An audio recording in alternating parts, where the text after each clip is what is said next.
তো এই রাস্তা দিয়ে আমরা একদম বিষ্ণুপুর যাবো।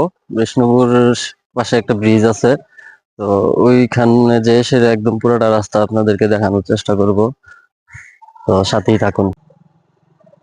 তো এটা হচ্ছে বেনিখোলা থেকে বিষ্ণুপুর যাওয়ার রাস্তা। আর এই গ্রামেই একটাই মাত্র রাস্তা, এই রাস্তা দিয়েই তারা আসা যাওয়া করতে হয়।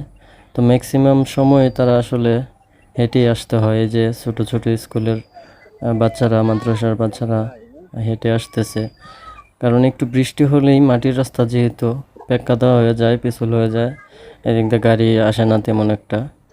আর একটু শুকনা থাকলে হয়তো বা দু একটা গাড়ি নিয়ে আসতে পারে ওরা। তো এই হলো পুরাটা রাস্তার দৃশ্য। এই যে একজন বাজার করে নিয়ে যাইতেছে। তো এই যে একদম আমি বেশি রাস্তা না, এই যে বিষ্ণুপুরের কাছে একদম চলে আসছি। সামনেই বিষ্ণুপুর বাজার, সামনেই ব্রিজ।